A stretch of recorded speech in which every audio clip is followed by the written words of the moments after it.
Sur le plancher des vaches, autre titre, Le plancher des vaches, un film de 1939 de Pierre-Jean Ducy, avec pour assistant Gilles Grangier.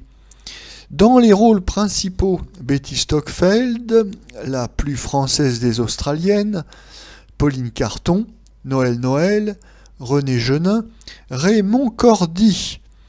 Le sujet: un employé de banque, Noël Noël, est secrètement amoureux d'une belle aviatrice, Betty Stockfeld.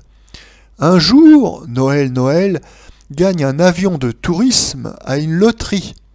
Il surmonte sa peur et apprend à piloter pour séduire son idole. Quand celle-ci est portée disparue lors d'un raid en Afrique, il vole à son secours, mais atterrit en Corse alors qu'il se croit au Hogar. L'aviatrice Betty Stockfeld est retrouvée et se laisse séduire par ce petit Français si courageux.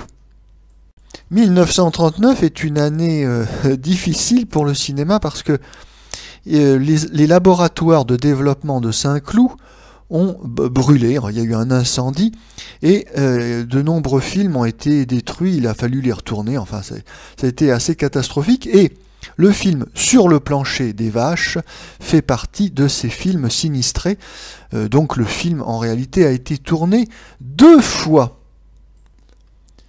En 1934, dans la série des Adémailles, Noël Noël avait tourné un film qui s'appelait Adémailles Aviateur, qui avait connu un grand succès tant auprès du public qu'auprès de la critique. D'ailleurs, il y a effectivement une bonne critique de François Vineuil parue à la sortie de ce film. Et en application d'un principe général du cinéma qui veut que quand un film a un succès, on essaye de faire, pas une suite, mais enfin du moins on essaye de se raccrocher à cette locomotive pour faire un deuxième film dans la même veine, eh bien, Noël Noël retourne un film sur l'aviation, donc sur les planchers des vaches, mais là, il ne s'agit pas d'Adémaï, il s'agit d'un employé de banque modeste, un peu timide, un vieux garçon qui se lance dans l'aventure de l'aviation pour séduire une femme pilote.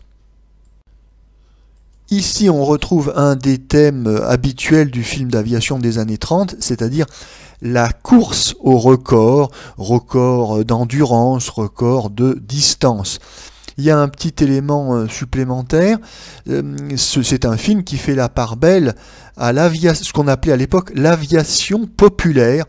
C'était en fait des clubs d'aviation qui regroupaient des amateurs qui avaient leur propre petit appareil et qui apprenaient à piloter, car dans les années 30, on croyait que l'aviation privée allait remplacer ou du moins concurrencer la circulation automobile et que tout un chacun pourrait piloter son avion personnel le dimanche, la semaine, comme si on prenait une bicyclette. Bon, enfin ça fait partie un peu des utopies des années 30.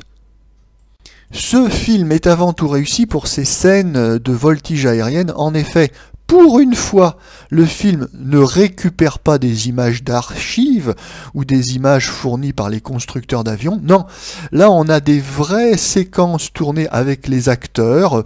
Betty Stockfeld, la tête en bas en faisant des loopings, de même que Noël Noël avec bien décoiffé par les acrobaties. Non, on a des vues de caméra subjectives très intéressantes. Oui, il y a des vraies pirouettes et des vraies acrobaties aériennes. Bravo, c'est une belle prouesse technique. Par ailleurs, le second intérêt du film tient aux séquences où Noël Noël décrit la vie de bureau de ce petit employé de banque qui est persécuté par son sous-chef de bureau et par son directeur. Oui, là, les petites anecdotes et les petites mesquineries de la vie d'employé de bureau sont assez bien décrites.